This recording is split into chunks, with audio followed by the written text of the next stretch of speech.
tentang teknologi TIK ya. Gitu. Nah, pelajaran ini semua yang agama, pelajaran yang ada agama Islam tadi, tasawuf, tajwid, tauhid, ya, fikih, itu harus bersamaan. Nah, yang bersamaan paling pentingnya apa? 3. Apa? Fikih, tasawuf, sama tauhid. Fikih, tasawuf, tauhid. Ya. Nah, harus bersamaan itu ada fikih, tasawuf, tauhid.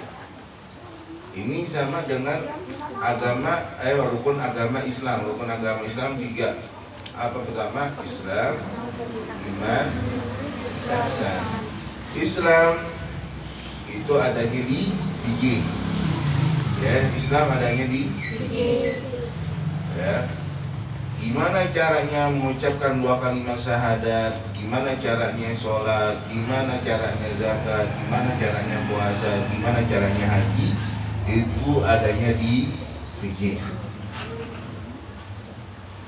Paham ya?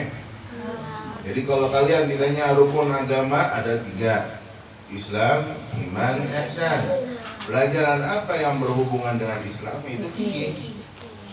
Ya, kalian bisa selamat dari dunia ini menuju akhirat kalau kalian sudah benar fikihnya. Ya, kalian bisa selamat di kubur, ya, nggak disiksa itu karena fikihnya sudah benar. Kalau nggak usah ditungguin, kenapa ditungguin? Hah? Sambil lihat ini, Sambil dilihat, ya benar. Apa namanya? Nggak usah ditungguin deh, duduk aja. Lanjut aja. Iya, biar nggak pelajaran. Oke, balik ke depan. Ya, jadi mau selamat Islam kita dengan cara apa?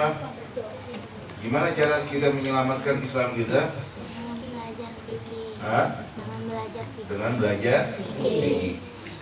Ya. Mana nggak nulis mah?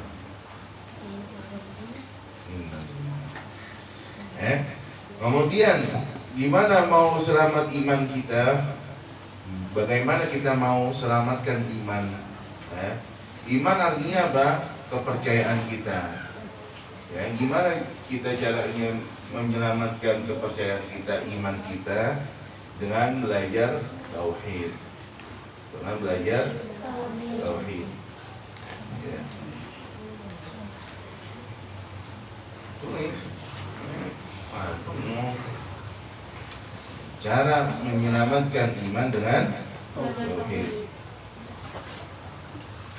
Yang ketiga, bagaimana cara belajar ihsan dengan tasawuf. Bagaimana cara belajar ihsan dengan tasawuf.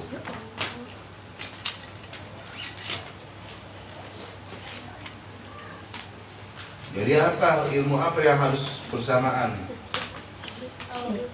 Fikih, tasawuf, yang dibalik fikih, fikih, tauhid, tasawuf. Itu harus bersamaan.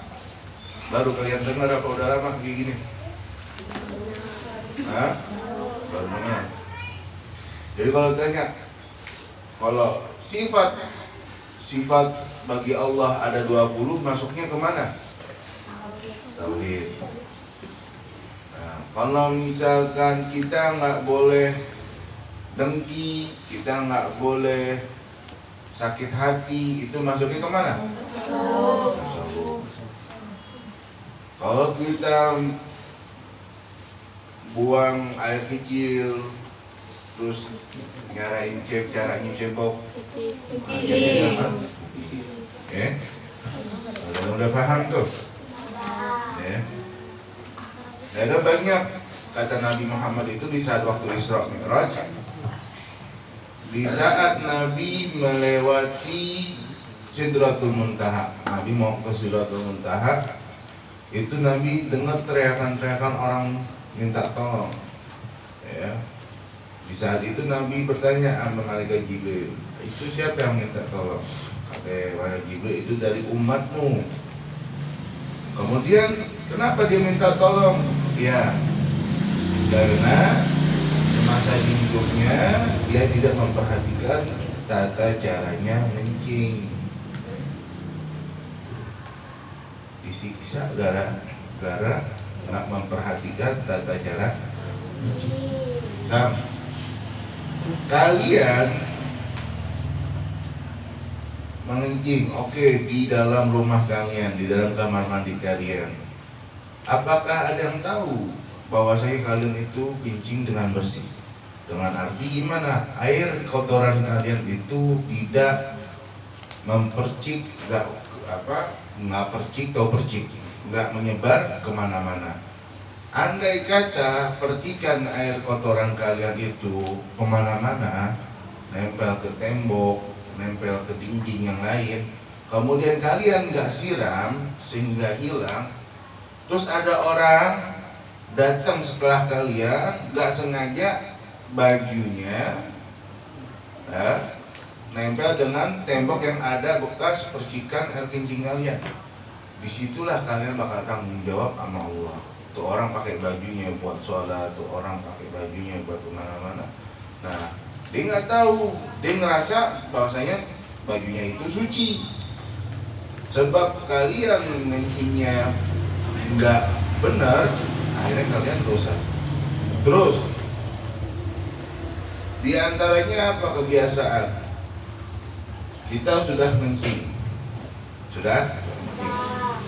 Nah, di saat sudah ngencing, oh udah selesai nih ngencing, udah diistinja, bukan cebok. Bahasa orang pelajar, orang penuntut ilmu itu bukan cebok, tapi apa? Udah istinja. Apa?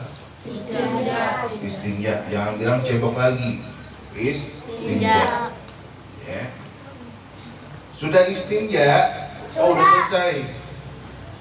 Ya. Udah selesai, tiba-tiba sholat. Ya, tiba-tiba sholat. Di saat sholat, ruku, ada yang keluar, ya, kayak tetesan keluar, ataupun sujud ada tetesan. Kalian masa bodoh sehingga apa? Tetesan itu benar adanya di jana kalian, sehingga kalian sholat dalam keadaan apa? Tidak suci. Yang parahnya lagi apa? Habis dari kamar mandi, kakinya disiram, kemudian masuk ke masjid, nginjek karpet masjid, sehingga tuh karpet masjid walaupun nggak ada bau ompol tapi kena najis. Nah, berapa banyak orang sholat di karpet itu? Nah, tanggung jawab kita nanti di hadapan Allah. Kapan ini dimulai? Di saat seseorang itu udah baligh. Baligh itu udah berapa? Udah batasan wajiban semua ditanggung dengan sendirinya.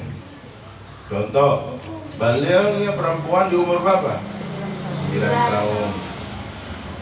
Itu kalau misalkan udah haid. Kalau belum haid 15. Kalau laki-laki juga sama, 9 tahun kalau udah mimpi. Kalau belum mimpi sampai umur 15 tahun, maka batasannya umur 15 tahun. Itu bakal ditanggung jawabkan sama diri kalian masing-masing. Tapi kalau misalkan kalian masih 5 tahun, 5 tahun misalkan dia buang air kecil di musola, setelah buang air kecil dia masa bodoh, yang penting disiram, akhirnya masuk ke musola, nginjek tuh karpet, yang dosa siapa? Orang tua. Ya, aman nih, diam ya, yang ini ya, duduk yang rapi, duduk yang bagus, dengerin ya, mulutnya di, ya, lanjut. Wal ilmul hadi, paling bawah, baris ke bawah, sebelum baris ke bawah, paling terakhir, wal hadi, wal ilmul hadi, ketemu nggak yang lain? Ketemu nggak? Barisan depan diam aja. Ketemu nggak? Jawab dong, ketemu nggak? Iya, ketemu nggak? Hilang belum jawab. Huwal ilmul hadi ila sunanil huda huwal hisnu yunji min jami'i syada'idi. Ilmu fikih ini sebagai petunjuk kita mendapatkan hidayah dari Allah dan juga menjadi penyelamat kita daripada perkara-perkara yang berat. Ya, orang baru masuk Islam nggak bisa langsung menjadi Islam kecuali dia belajar apa? Belajar fikih. Ya.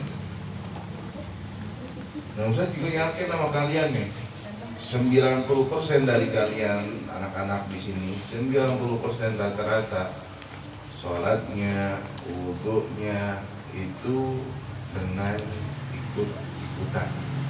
90%. Bahkan bukan 90%, 99%. Rata-rata wudunya, sholatnya ikut-ikutan. Kenapa bisa bilang ikut-ikutan? Ya coba. Oh, yang pertama kalau wudu basuh muka, basuh tangan, basuh ini. Tapi kalau misalkan dipraktekin, sholatnya dipraktekin, apa udah benar? Belum yakin benar. Makanya harus belajar lagi fikih. Gak segampang itu, gak segampang kita wudu, gak segampang kita sholat. Oh, sholat berdiri, habis diri ruku, habis ruku sujud, duduk dan caranya gimana, mengatakan badannya gimana. Ini nanti nih, Ustaz bilang sekarang, nanti di akhir zaman, ini kita udah di akhir zaman, nanti di akhir zaman itu kita bakalan diperangin. Perangin sama apa? Perangin sama ilmu-ilmu yang aneh-aneh datangnya dari apa? Dari media sosial. Di antaranya, oh ente nggak bener tuh sholatnya harusnya begini. Kalau sujud harusnya begini. Nanti ente percaya, akhirnya ente ikutin tuh. Salah. Ente ngelihat di media sosial tata caranya sholat, tata caranya ibadah boleh, tapi jangan ente ikutin. Ente tanya lagi sama guru. Ini yang udah gede-gede, ya, yang kelas 6, yang SMP, dengar nih. Kalau kalian nemu tata cara ibadah, tata caranya ibadah apapun itu di media sosial, jangan kalian ikutin. Kalian harus teliti dulu, tanyakan dulu sama guru kalian, guru agama, bukan guru apa, bukan guru olahraga, ya, kan tentang ibadah. Guru agama, apakah benar, apakah salah? Kalau misalkan benar, guru kalian suruh ikutin.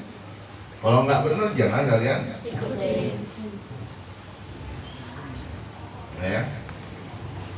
Fa inna faqihan wahidan mutawarri'an asyaddu 'ala syaitan min alfi 'abidi. Orang yang faqih ada apa? Orang yang paham dalam agama Islam. Dia sholatnya benar, wudunya benar, istinja'nya benar. Faqih wahid, satu orang yang benar, satu orang yang bagus dalam ibadahnya, tata caranya. Kemudian apa? Mutawarri'an, dan dia juga nggak senang sama dunia. Maksudnya nggak senang sama dunia gimana? Oh, anak mau sholat, habis sholat anak mau gerakan anak yang lambat supaya dilihat anak ini khusyuk sholatnya. Anak mau sujud lama biar anak dibilang orang yang khusyuk. Anak mau wudu yang benar supaya apa? Supaya anak dibilang orang yang benar-benar menjaga kebersihan. Ini namanya orang yang masih butuh pujian orang lain, bukan mutawarri'an.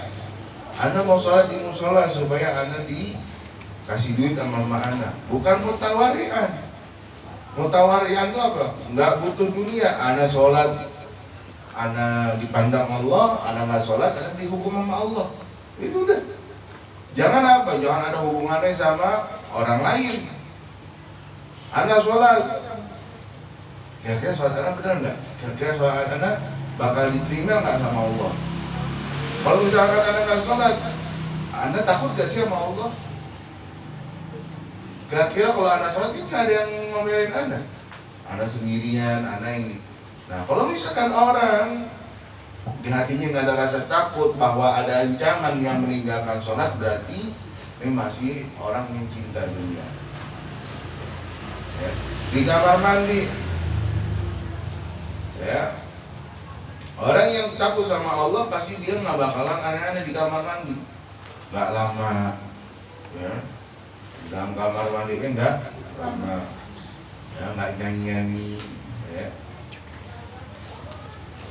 Orang yang faqih ini, orang yang paham dalam agama, benar dalam agamanya, tata cara ibadahnya dia udah benar. Kemudian orang tersebut nggak butuh pujian dari orang lain, ya. Contohnya kan sekarang banyak nggak orang lagi sholat nge-live, orang lagi sholat apa namanya di videoin. Kalau misalkan orang lagi sholat, dia siapin HP buat dia nge-live. Ini namanya apa? Orang yang bukan mutawarri'an, orang yang bukan warok, ya. Orang yang butuh pujian. Tapi beda halnya apa? Orang lagi sholat, lagi sholat tiba-tiba ada yang videoin, itu beda lagi, ya. Tujuan dia videoin ada tujuannya, tapi dia sholat, ya, tujuannya sholat. Banyak diantaranya, ya. Contoh yang kayak kemarin kalian lagi sholat di videoin, gunanya apa? Gunanya menjadi dokumentasi, ya. Kalian kegiatan selama di bulan Ramadan, ya. Contoh juga misalkan Habib-habib besar yang jarang datang ke Indonesia, yang jarang datang ke tempat kita, tiba-tiba dia jadi imam, kita ambil dokumentasinya, kita abadikan tuh momennya, momen bersama mereka sholat. Cuma kalau misalkan kita sendiri punya HP, ada mau nge-live sambil sholat, ada mau nge-live sambil ngaji, buat apa? Namanya ini orang yang butuh pujian, ya, butuh pemberian dari orang lain. Nah ini bukan mutawarrik, bukan orang yang warok. Jadi orang warok itu apa? Orang yang meninggalkan cinta dunia, ya, orang yang warok. Orang ini asyaddu ala syaitan min alfi abi. Orang yang satu faqih kemudian juga warok, itu lebih ditakutin sama syaitan daripada orang yang punya ibadah 1000 kali lipat, ataupun orang yang ibadah itu jumlahnya 1000 gak ditakutin sama syaitan. Tapi yang ditakutin sama syaitan ada satu orang yang ibadahnya benar-benar bagus karena Allah Subhanahu wa ta'ala. Ini ada cerita di saat orang tidur nih, yang mana orang tidur itu dia tidur di samping masjid. Ada jenazah yang mau disolatin. Jenazah yang disolatin itu bukan jenazah, apa namanya? Orang yang sholat. Ini yang jenazah beda lagi ceritanya. Ada orang yang sholat dan ada orang yang tidur. Yang sholat itu mau diganggu sama syaitan. Syaitan bisa nggak masuk masjid? Bisa. Di antara syaitan bisa masuk masjid kalau misalkan barisan soft kita nggak rapet. Soft kita nggak rapet, tengah-tengah syaitan. Ya, ini orang lagi sholat, syaitan di pintu masjid mau masuk tapi nggak kuat. Kalau dia masuk kebakar, syaitan bisa kebakar. Seperti halnya malaikat juga bisa kebakar. Ya. Ini syaitan mau masuk nggak bisa ketahan sama orang yang lagi tidur. Tiba-tiba datang orang alim, ulama yang bisa melihat syaitan. Ya, dapat dapat pemberian dari Allah yaitu karomah, bukannya mukjizat. Kalau mukjizat harus sama para nabi, tapi kalau karomah untuk kekasihnya Allah. Datangnya orang alim, orang ulama, salah satu ulama datang mau ke masjid, mau sholat. Bisa dia mau sholat, ngelihat syaitan mondar-mandir, mau masuk tapi nggak bisa. Ditanya, ya laknatullah, wahai hamba yang dilaknat sama Allah, ada tujuan apa ente ke masjid? Ana lihat ente nggak mau masuk tapi mau masuk. Ya betul, ane mau masuk. Ngapain ente mau masuk? Ane mau gangguin orang yang lagi sholat. Ente nggak tahu. Itu yang orang lagi sholat itu, dia sholat ini dari pagi sampai malam itu banyak ribuan rakaat dia sholat. Kerjaannya sholat ngaji, nggak ada tujuan lain. Tujuannya sholat ngaji doang. Baca Quran, sholat, puasa. Kenapa ente gangguin? Ente nggak takut sama orang itu? Enggak, ente nggak takut. Ente ini orang yang paling dekat sama Allah. Kata siapa ya? Kata itu.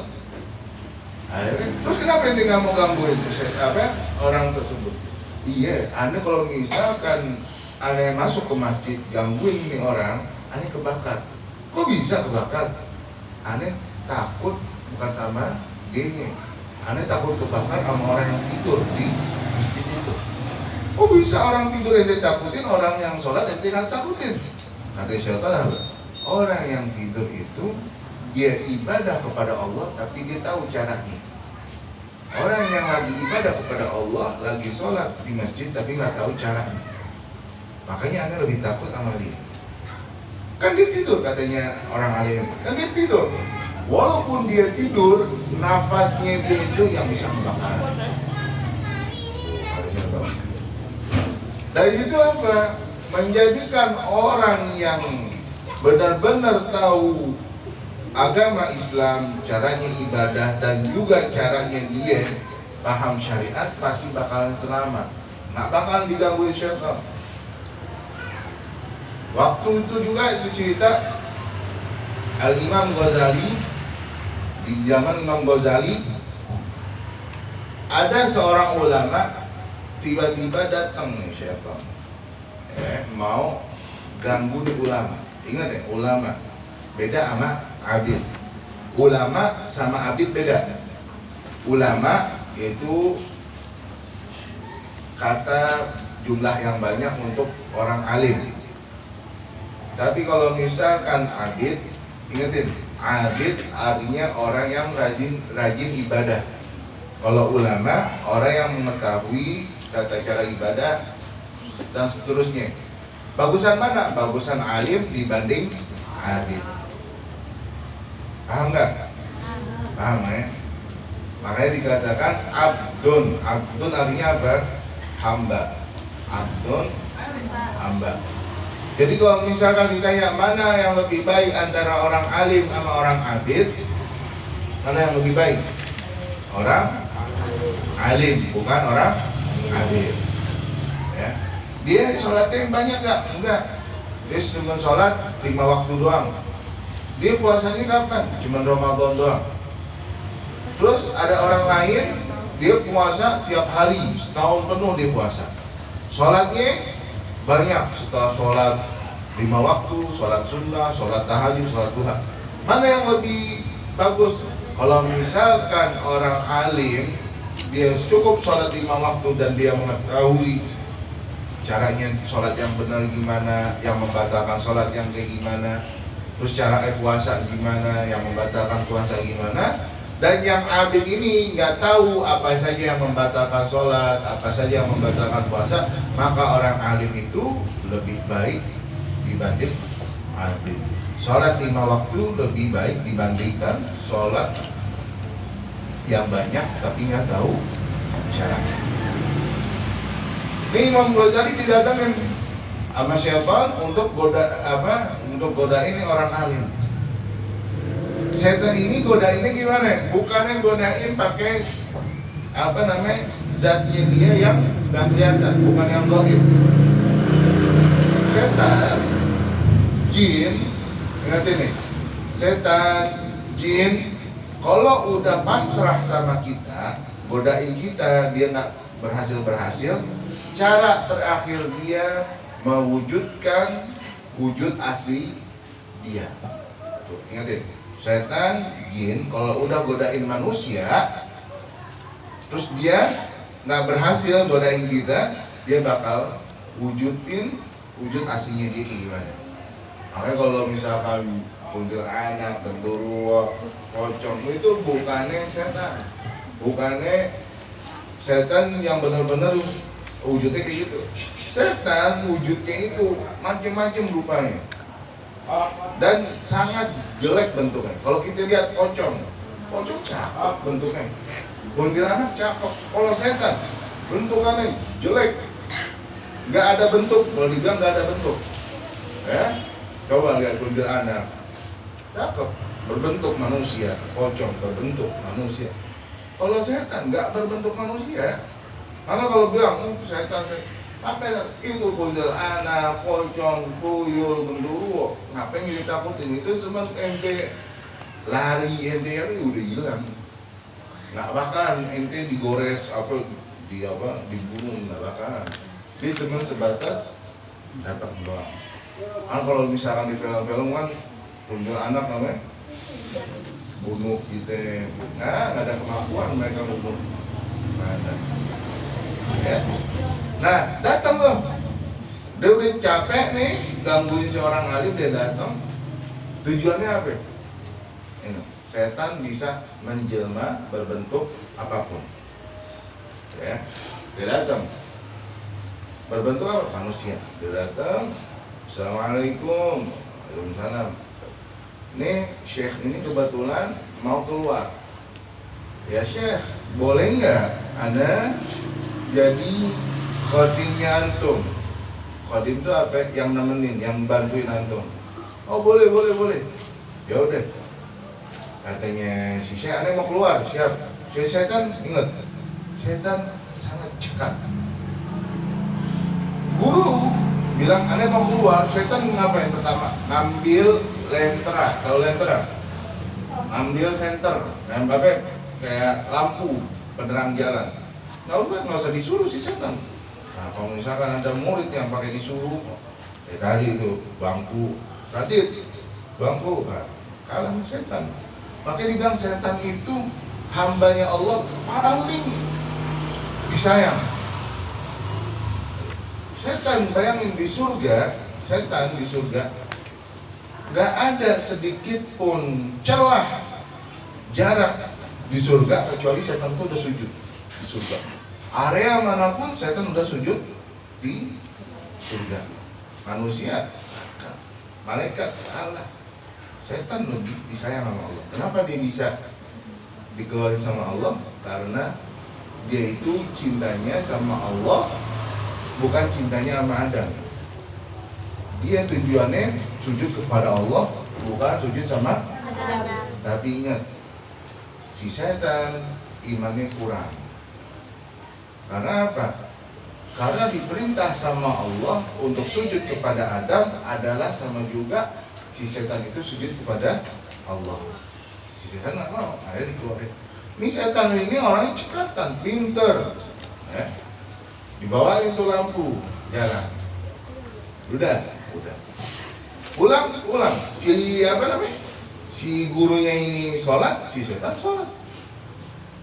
Si gurunya ngaji, si setan ngaji. Bayangin, gurunya ngaji, setan ngaji. Dengerin, pakai kitab, nggak ngomong, nggak apa, nulis si setan. Sampai berapa lama? Sampai sebulan. Kejadian tuh sebulan. Ente ngajarin setan, ente suruh setan jamaah, bayangin ente coba ente sejamaah sama setan. Walhasil tiba-tiba tidak lama setelah sebulan datang teman si Syekh ini, datang, Assalamualaikum. Waalaikumsalam. Nah temannya ini kaget, la ilaha illallah, kaget. Terus si yang Syekh ini yang tuan rumah kaget. tuan rumahnya tahu. Dia kaget karena apa? Si Syekh ini punya murid setan. Yang tamunya, kok ente bisa apa namanya, di dalam rumah ente miara setan gitu kan? Tapi ini nggak ngomong di depan tuan rumahnya si Syekh ini. Walhasil dalam percakapan itu dia ini Syekh ini yang berdua ini keluar dari rumah. Syekh ini keluar rumah. Di depan, ibaratnya di dalam rumah, dia keluar ke depan rumah, ngomong panjang lebar. Si setannya ada di mana? Di dalam rumah, di dalam kamar, kan tinggal di rumah, serumah sama apa? Syekhnya sama gurunya. Akhirnya ngomong panjang lebar, ditanya sama tamu. Tamunya juga orang alim, ya, orang alim. Dia bilang, ente nggak tahu yang di dalam rumah ente? Ya, tahu. Ngomong pelan-pelan, kok bisa ente? Dia datang sendiri, ada yang nggak suruh. Dia datang sendiri, tanpa ada yang undang. Kenapa bisa dia? Nggak tahu aneh. Akhirnya, terus apa yang dia lakuin? Tadi saya pakai santri.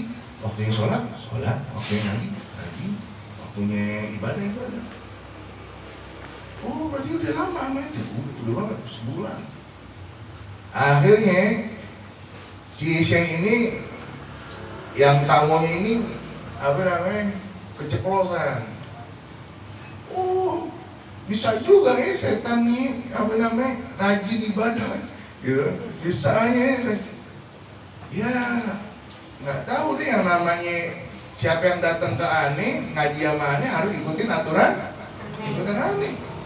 Di situ setan dengar bahwasanya gurunya ini, syekhnya ini tahu bahwasanya ini setan udah jelma sebagai manusia, jadi jelmaannya ketahuan. Di situ setan ini ngibrit langsung.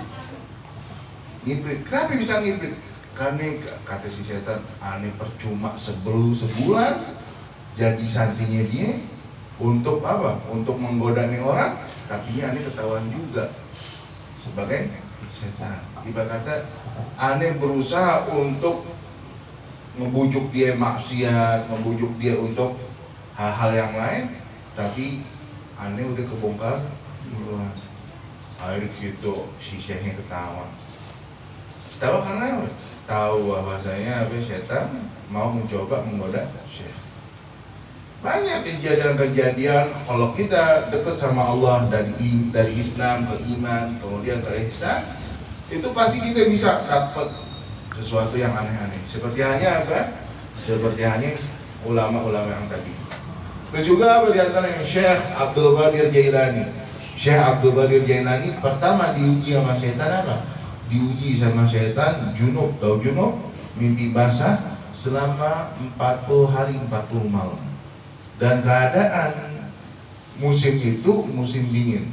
Ibarat kata nih kita lagi di puncak dan apa, cuacanya di bawah 0 derajat. Bayangin, itu dinginnya kayak gimana. Terus malam-malam kita disuruh mandi, wajib, bukan yang disuruh, wajib mandi. Posisi suhunya di 0 derajat minus disuruh mandi. Itu sebabnya siapa? Ya, sebabnya siapa yang menjadikan si apa, Syekh Abdul Qadir Jailani mandi wajib selama 40 hari 40 malam. Kemudian apa? Setelah melewati 40 hari 40 malam, Syekh Abdul Qadir Jailani mimpi, lagi sholat, melihat di depannya itu cahaya. Datang cahaya, udah kayak apa? Kunang-kunang gitu. Cahaya kecil jadi besar. Kemudian cahaya itu bilang apa? Cahaya itu bilang apa? Ya Abdul Qadir, wahai Abdul Qadir, sesungguhnya engkau telah melewati ujian-ujian. Ujian pertama, engkau telah berhasil melewati 40 hari 40 malam mandi junub, mandi hadas besar. Kemudian 40 hari 40 malam kau selalu sholat malam. Kemudian kau nggak pernah meninggalkan sholat 5 waktu. Kemudian kau begini, kemudian. Sekarang kau telah bebas daripada dosa. Gak diwajibkan bagi kamu sholat 5 waktu. nggak diwajibkan bagi kamu puasa Ramadan.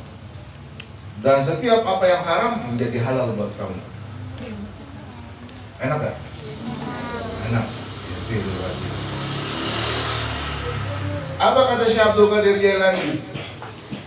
Syekh Abdul Qadir Jailani, apa dapat kebebasan nih? Enggak. Syekh Abdul Qadir Jailani bilang apa? Ruh, ya adu Allah, pergi ente. Wahai musuhnya Allah. Apa katanya Syekh Abdul Qadir? Pergi ente, wahai musuhnya Allah. Ini cahaya ini ngaku-ngaku sebagai Allah yang membebaskan Syekh Abdul Qadir dari salat, yang membebaskan Syekh Abdul Qadir ini daripada hal-hal yang haram. Kalau kita dibilang kayak gitu, tiba-tiba habis salat mimpi, Rio, besok ini nggak usah ngaji, ente udah pintar, nggak usah sholat lagi, ente nggak usah bakti sama orang tua, ente bakal masuk surga, nggak bakalan ente nggak selamat, pasti ente selamat. Oh kata si Rio, wah enak. Akhirnya pagi-paginya dia ngambil makanan orang dagang nggak bayar. Itu perbuatan setan. Ya. Fa inna faqihan wahidan mutawarri'an asyaddu 'ala syaitan min alfi 'abidi. Jadi ingat, orang yang alim pasti takut sama syaitan. Ente rajin ibadah, belum tentu setan takut. Tapi kalau ente ibadah dan juga tahu tata caranya ibadah, pasti setan takut sama ente. Fasadun kabirun 'alimun mutahattiqun wa akbaru minhu jahilun mutanassiku. Suatu kerusakan yang besar adalah orang alim yang merusak, tapi lebih besar dari itu adalah orang bodoh yang beribadah. Maksudnya gimana? Maksudnya dari itu orang alim salah. Orang alim salah. Ya. Bisa. Orang alim ini mengatakan bahwasanya sikat gigi di saat puasa boleh. Boleh. Nah, kemudian orang alim ini baca lagi kitabnya, buka lagi kitabnya, di murojaah lagi kitabnya. Pas di murojaah kitabnya, ternyata sikat gigi di bulan puasa itu makruh hukumnya. Dan jika ketelan menjadi batal. Nah, salah nggak tuh? Yang pertama dia bilang boleh. Salah kan? Kesalahannya dia itu dinilai 1, bukannya 2. Dinilai 1, dan satunya lagi itu sama Allah nggak diibaratkan, nggak dianggap. Tapi kalau misalkan orang abid, apa tadi orang abid?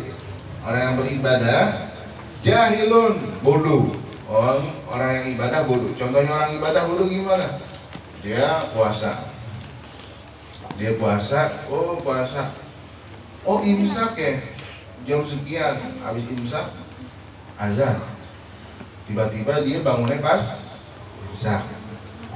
Makan deh, sahur. Batal. Salah. Imsak makan batal nggak? Batal. Salah tuh. Nah ini bentukannya orang abid jahil. Orang abid yang nggak tahu caranya ibadah. Yang nama imsak boleh makan, boleh minum. Imsak itu artinya kita disuruh nahan rambu-rambu warna kuning. Ibaratnya boleh nggak? Boleh. Nih misalkan habis merah, kuning, hijau kan? Habis merah, kuning. Kuning artinya apa? Siap-siap kita maju. Dari hijau ke kuning ke merah, berarti siap-siap kita berhenti. Kalau kita maju boleh nggak? Boleh. Tapi ingat, khawatir ente kalau misalkan maju pasti kecelakaan. Gitu. Jadi apa? Imsak itu masih boleh makan, boleh? Yang nggak boleh azan. Ini orang abid. Contoh, dia itu bangunnya kesiangan, imsak. Bangunnya pas, akhirnya dia makan. Ingat, imsak boleh Awas ya anak sini kalau bilang imsak masih nggak boleh makan, nah berarti itu dia nggak tahu ilmunya. Imsak masih boleh, tapi ingat harus jaga. Akhirnya dia makannya apa? Udah tahu dia kesiangan, makannya seblak. Yang seblaknya banyaknya tulang, ya kan? Dan dia sukanya apa? Sukanya gerobak itu tulang. Lagi enak makan seblak, ya. Namanya juga orang bangun tidur pasti nyawanya belum ngumul. Makan sambil dia apa ke bawah ngantuk makan, makan. Tiba-tiba Allahu Akbar. Belum selesai nih, belum minum. Azannya belum selesai nih, minum deh. Azannya belum selesai. Dia kira batasannya kalau azannya udah selesai, baru di situ baru mulai puasa. Yang namanya azan, mau baru mulai atau belum selesai azannya, pastinya itu harus kita jaga, maksudnya harus kita puasa. Makanya adanya imsak itu buat rambu-rambu kita buat masuk azan. Lagi makan, belum selesai azan. Allahu Akbar. Langsung ambil air. Apa-apa tadi minumnya segelas. Ini namanya orang abid. Dia bisa ibadah tapi nggak tahu caranya. Makanya sama para ulama, orang ulama ahli fikih itu dikasih space, tahu space, spasi, batasan. Ente ini sahur boleh dari jam berapa? Dari jam 1 malam boleh ente sahur. Dari jam 12 malam boleh sahur. Dari jam 12 malam ente bisa sahur sampai jam berapa? Sampai jam 3 mau ke jam 4 taruh. Sampai jam 4 deh. Sahur dari jam 12 malam sampai jam 4. Udah nih sahur aku ente.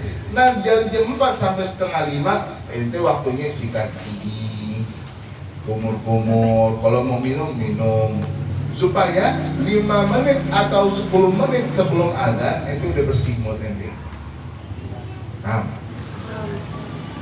Gitu ya.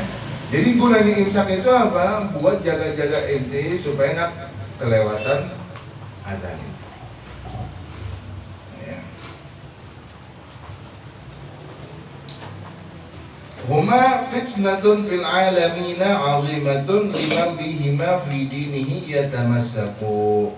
Orang yang alim, orang yang belajar, yang mempelajari pengetahuan, tapi dia salah, selalu menjawab salah, dan juga orang abid yang nggak tahu ilmunya untuk beribadah. Dua orang ini fitnah,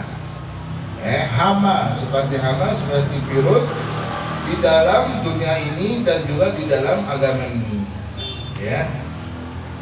Dan kita dilarang untuk mengikuti orang tersebut, ya. Dilarang mengikuti orang tersebut. Contoh, ya, orang yang pintar ngomong, ya. Misal,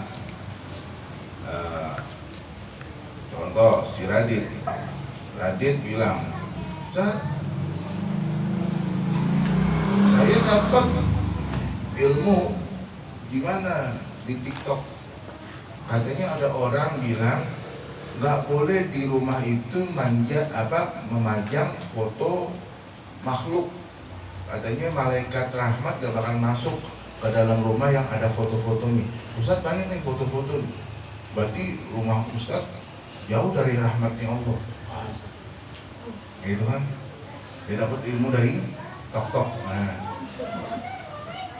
Nah, si Radit ngambil dari TikTok. Yang ngasih ilmu orang yang, misalkan orang yang pintar, tapi dia salah,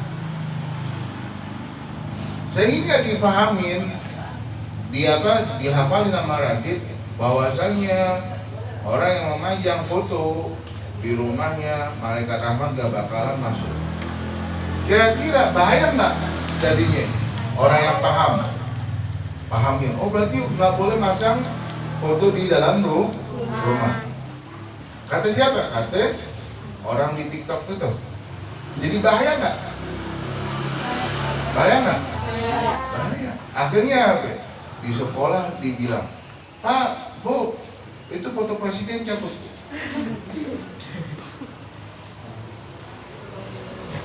Terus apa namanya, lagi calon presiden, lagi calon gubernur, banyak bendera dicabut-cabutin, baru dipasang nanti dicabut-cabutin. Bahaya apa kagak?